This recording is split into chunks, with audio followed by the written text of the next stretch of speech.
What if the greatest treasure wasn't gold or jewels, but something far more valuable? Join me on a journey that starts with a dusty old map and ends with a discovery that will warm your heart and redefine what riches truly mean. It all started in my grandfather's attic, with a dusty old box. Inside, I found a brittle map, hand-drawn, yellowed by time, and marked with a bold red X. My grandfather used to tell the most incredible stories of treasure hunts, buried gold, and secret caves. I always assumed they were just bedtime tales, meant to spark a child's imagination. But when I found this map, something inside me whispered, "Follow it." I didn't know then that this map would lead me to a treasure. Just not the kind I was expecting. The first point on the map led me to a small, rural village. There was a bakery, marked with a tiny symbol of a loaf of bread. As I walked inside, a tired-looking baker looked up. Before I could even ask a question, he said, "Your grandfather helped build my first oven." A warm smile spread across his face. He never charged me a penny. He always said that kindness was a currency no one could ever run out of. He handed me a freshly baked loaf, still warm from the oven. "There's no gold here," he said gently, "but take this and follow the next mark." He flipped the map over for me, pointing to a little bridge drawn in faded blue ink. So, I walked to the bridge. As I got there, an old fisherman waved me over with a big, friendly grin.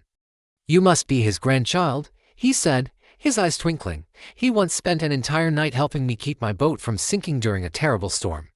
He tapped my shoulder and pressed a small, carved wooden fish into my hand. "For protection," he explained. "And to remember that good deeds travel farther than any boat can." Asked him where the treasure was, feeling a little impatient. He just laughed.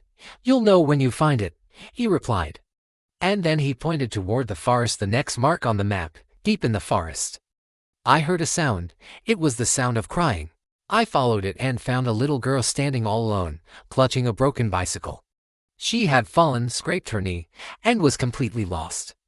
I helped her up, gently guided her through the trees, and walked her all the way back to her mother. The moment her mother saw her, she burst into tears of relief. "You've brought back my whole world," she whispered, her voice thick with emotion. As I turned to leave, she placed a small, delicate pendant in my hand. "I found this years ago," she said. "Maybe it will guide you, the way you guided her." There was no gold here either.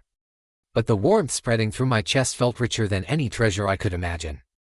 The map's last mark was a hill that overlooked a wide, sprawling valley. When I reached the top, I found nothing.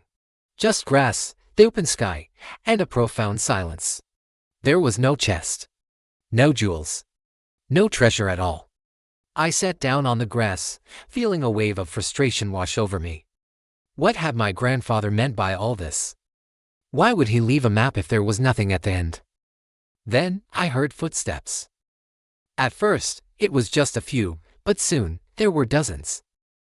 It was the baker, the fisherman, the mother and her child, people from the village, some of whom I had never met but who all knew him. Each one was carrying something: bread, flowers, tools, handmade gifts. They gathered around me on the hilltop. "Your grandfather helped us all," one of them said. Another added, "He didn't leave you a map to treasure. He left you a map to the people whose lives he touched." And in that moment, it all clicked. Suddenly, I understood. These people, their kindness, their stories, their gratitude, they were the treasure. As the sun began to set behind the valley, the hill seemed to glow with a special warmth, not the glint of gold, but the light from hearts connected by generosity. My grandfather hadn't been searching for treasure. He had been building it. Piece by piece, person by person, one kind act at a time. And now, it was my turn. I folded the map carefully and, with a full heart, I wrote at the bottom, "True treasure is found wherever kindness is left behind." And that day, under a golden sky, I promised myself that I would leave maps of my own, not maps that lead to riches, but maps of kindness that others could follow. The lesson in all of this is that the richest person isn't the one with a chest full of gold, but the one whose kindness becomes someone else's map. If this story touched your heart, please don't just scroll away. Share it, so that someone else can feel this light too. Thanks for watching, and don't forget to subscribe for more stories that warm the soul.